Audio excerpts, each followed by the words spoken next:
Hi loves! It's me, Vines Vlogs. For today's video naman, ituturo ko kung paano mag-upload ng digital products na na-edit natin sa Canva dito sa ating Rocket PH na account. Okay? So, tinuro ko na kung paano gumawa ng account dito sa Rocket PH at paano mag-edit naman ng digital products. So, ngayon naman, ituturo ko kung paano mag-upload. So, yung mga videos ko na yon nasa description box. Pakicheck nyo na lang doon kung paano yung mga ibang tutorials natin. Okay? Ayan. So, pupunta tayo dito sa aking profile, no? Ayan siya. Click ko lang to. And then, i-click lang natin itong, wait lang, Rocketeer dashboard ko. So, click natin yung Rocketeer dashboard natin. And, i-click natin tong My Rocket Ship. So, click My Rocket Ship. Ayan. And then, meron yung about dito sa atin, no? Makikita natin yan. Pero, i-click natin is itong My Product. Ayan, products pala, I mean. So, click natin yung product. After that is create your first product. Ayan, so, click lang natin yan. And makikita natin, add new product. Ang pipiliin natin is itong digital download. So, yung physical, hindi yon. So, click natin to. Make sure digital downloads. And i-continue natin. Ngayon, magsa-start tayo from scratch. So, i-click lang natin tong, eto siya guys, start from scratch. And ito na ilalagay na natin yung mga product name, mga type, descriptions. Pero sa akin kasi meron akong na-save sa notes ko. So make sure gumawa din kayo ng notes ninyo para hindi na kayo mahirapan na maglagay ng mga kailangan natin ilagay. And so for me, ika-copy-paste ko na lang siya. So lalagay ko siya dito sa product name. Ayan yung product name ko, which is color the drawing and trace the word alphabet A to Z, color busy book for kids. Ayan. So, digital naman yung pipiliin natin and description. So, may description na naman ako naka-ready. Kailangan natin maglagay ng mga description, guys, no? Kasi, pag nag-visit kasi yung client sa atin, no? Mas gusto nila na meron silang nababasa na mga informations, anong nakalagay dito sa binebenta mong digital product. Ayan. So, copy ko lang siya. And, balik tayo dito. Ipipaste ko lang siya. So, ayan. Next naman, okay na yon, no? Na-paste na siya. Pero, wala dito yung about. So, wait lang. I-copy ko pa yung last na hindi siya na-copy. If you encounter. Copy ko pala to. Yan. Copy lang natin siya. And, ganyan. Okay na siya. So, ngayon naman, maglalagay na tayo ng add media. So, di ba nag-edit tayo ng digital products? So, maglalagay, dapat meron tayong naka-ready, no? So, i-click natin yan. And, i-click ko lang yung click here to upload file. Click natin. And, mamimili ako, which is, eto, hindi pala yan. Ito yung pinaka-first, which is, naka-landscape to. Para, maganda siya tignan kapag napunta na siya dun sa mga kasamahan niyang mga products. Yan, add natin siya. So, ayan yung aking cover. Sa unahan to pero mag-add pa ako. Add files and click lang natin yon. And i-add ko pa to. And then, meron pa. So, mag-add file lang ako. Kasi meron pa akong ibang mga na-save. So, maglalagay ako ng mga ibang, ayan. Ito actually yung digital products na na-edit ko. Pero maglalagay ako ng sample para at least may may idea si client kung ano yung example ng kanyang bibilhin, diba? So, ayan siya. After that, up to 10 actually, no? Pero yan lang yung nalagay ko. Ngayon naman, next is yung assets. So, after nagbayad ng client, is saan niya makukuha yung digital products na na-purchase niya? Pwedeng direct buyer to a URL or dito sa upload file. So, dahil may ginawa ako dito na upload file, which is, ito yung itsura nun. Ito siya, which is kapag nabili ng client kasi, is, ito na yung magpapakita sa kanya. So, i-click niya na lang dun sa template yung link, makukuha niya yung PDF print. So, medyo hang yung aking, wait lang.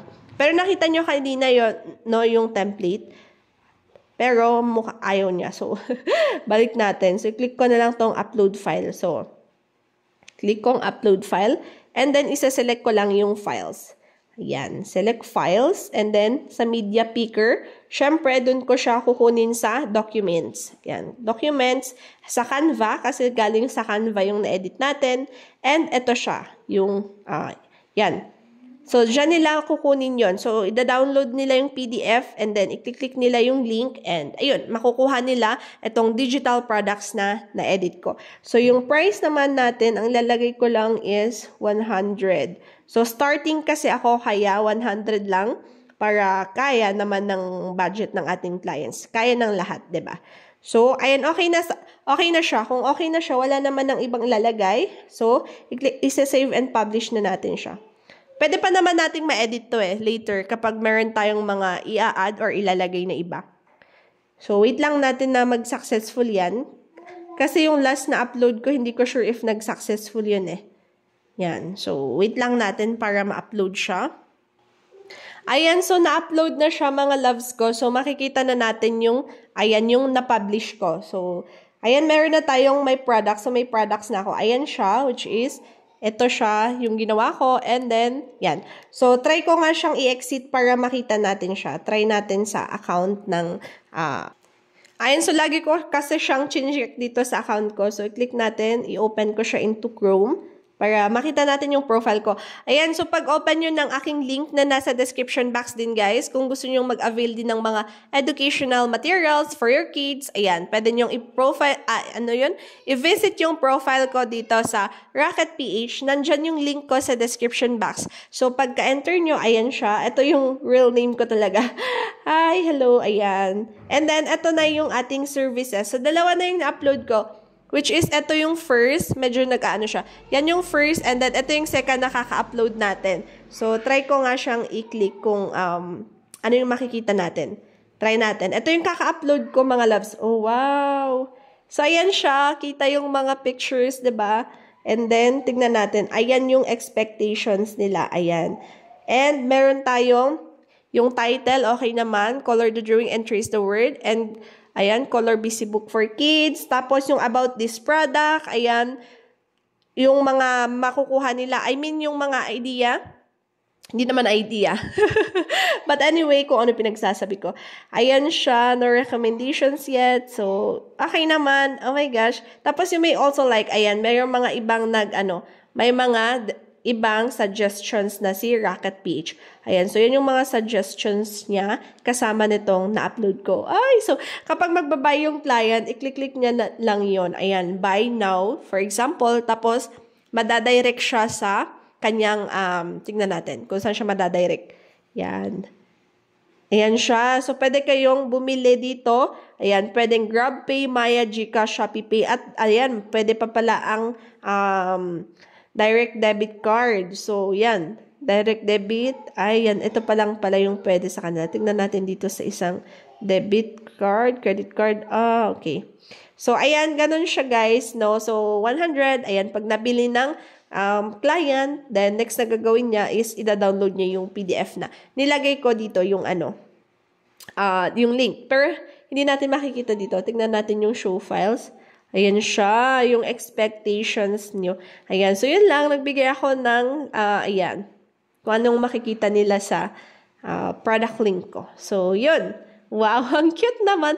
So, ayan, nakaka-excite naman. And of course, medyo maganda-ganda na mag-edit ngayon. So, yung link pala na tinuro ko sa inyo kanina, yung link na merong profile. Wait lang. Pakita ko na lang sa inyo. Gagawan ko na lang siya ng isang, gagawa na lang ako ng isang tutorials, no? Paano nyo gawing PDF, print, tapos, PDF standard, tapos pwedeng maklik yung link, no? Ayan. For example, ito. Ito yung ginawa ko kanina.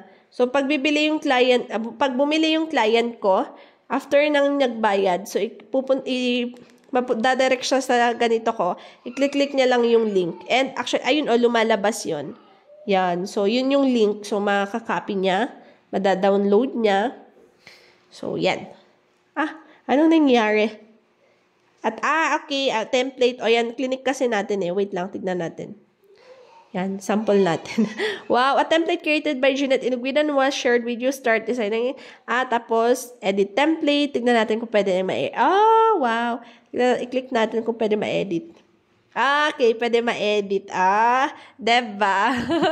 Ang cute. So, ayan. So, okay yung ginawa natin. So, yun lang. Na-share ko lang sa inyo. And gagawa pa ako ng more tutorials about this pinagkakakitaan natin na digital products. So, subscribe for more videos. Thank you so much for watching.